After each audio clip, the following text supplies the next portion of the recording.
I'm going to begin just by asking, who is Joe and how does he fit into this particular story?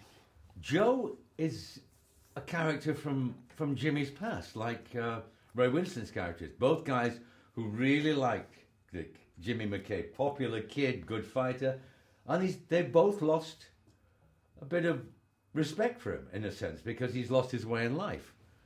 And that's, I think, is the story of the movie. The fact that he approaches Ray, he approaches me to get this unlicensed fight. So, but Joe's a money guy. Joe's different. Joe's heart is firmly in his wallet as well as his heart. You know, I mean, he wants to help Jimmy get better, but he's also looking after the bottom line, which is, you know, when he borrows in the money, he says, "Of course you'll pay me back." But that was the nice thing about the script. I thought Johnny Harris wrote a lovely script. I mean, and seeing it just reminded me, you know, how lovely it is to have done a project, and you see it and you think, oh, this could be good. Because I remember at the time when we did it, but when you see it and you go, oh yeah, oh yes, it's a lovely hour and a half. I mean, I thought it was moving, touching. Johnny's in every frame. I thought the director Tom Napper did a great job. The sets, the lighting.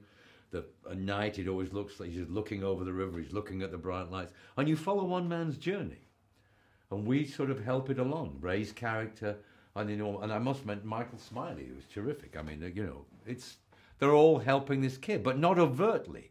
It's all about him, and at the end of it, it's not that there's a big resolution, but he's taken a step towards maybe getting his life better when he started. So it's an emotional hour and a half. And I always think films are great when you see them, when you sit down, you go, lights go down, film starts, and you go, oh yeah. You know, your first few frames, you go, I'm with this, you know. Rather than when you go, oh, geez, you know, when you do the film, wow.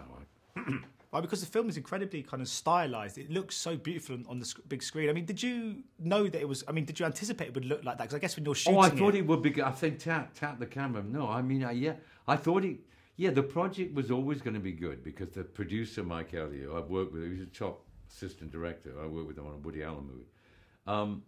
So I knew Johnny was in good hands. But it's always, when your expectations are exceeded or you have them, it's a thrill. It really is. It's lovely to sit there and just enjoy the movie without thinking about, you know, when your scene comes up, and you've just got the one long scene with Jimmy, but it wasn't like you're waiting there for yourself to come up. It's like watching anything good. I remember watching Deadwood. It was the same thing. Watching Deadwood was the same thing. It wasn't like, oh, when am I coming on? You don't do that. It's like the whole thing it's a whole. It's a whole piece. And nothing stands out in it that looks out of place. It's all seamless. An hour and a half, it moves forward emotionally and physically. And at the end you go, that's a fucking good movie, you know. It really is. And I mean, you've obviously made some really big budget movies in Hollywood and sort of blockbusters and stuff. I mean, it must be quite nice sometimes to return back to a kind of indie like this. I guess there must be a great sense of camaraderie on sets in a film. Well, there is. I mean, I did one last year, which is coming out now with called Pottersville with Michael Shannon. Same kind of thing. There's a sense of there's a different kind of sense when you're on a movie and you're on it for like maybe a month altogether. Like this one, I mean, I was there for the first 3 days on this, and then was, you know, you hand it off, and you've done your bit, and you hope it'll continue. But you set a sort of a tone for the movie, and yeah, it's but you know, it's what you do. I love it what I do. You know, I always have. It's sometimes it doesn't work out the way you want it to, but when you're doing it, you want to make it be it a big budget, be it a small budget, as well as you possibly do it as well as you possibly can. Yeah, I mean, it's like, as you mentioned just before, it's an incredible screenplay by Johnny. Have you ever kind of given much thought or contemplated kind of getting involved in that side of the industry, writing or I know you sort of directed for the TV? No, I did. No, well, I did Lovejoy. I mean, I produced Lovejoy. You know, I produced that show and directed some of them, and was always involved, like with the editing of the scripts, whatever.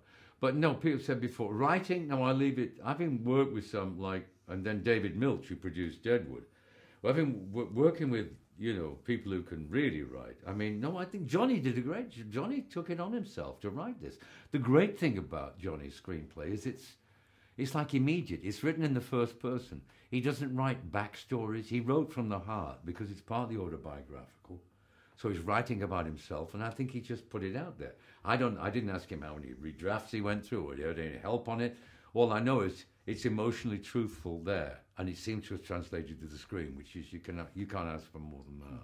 But what do you think it is about the boxing movie subgenre that does translate so well to cinema? Because I mean, every year you usually get one or two, and they generally speaking, they're just brilliant. Boxing is that, because boxing is that, it's a metaphor for life. It's, you know, and it used to be, and it still is it's a working man's sport. You know, it comes from clubs. It also teaches kids discipline. When you're a kid, if you learn, I mean, I've found sports. I mean, football was my sport as a kid, but boxing teaches discipline. Like and I think that's great. All the stuff with the kids when Ray's teaching, you get an idea of what Jimmy as a kid grew up to be and lost his way, and he's got to find that back again. Little honesty about in the ring, and he does find it. And I thought the fighting sequences were really well done. You know, it's not a professional fight; it's in some grotty area up north somewhere, wherever. And they achieved what they wanted to say. I mean, it's a seamless movie. Really enjoyed it.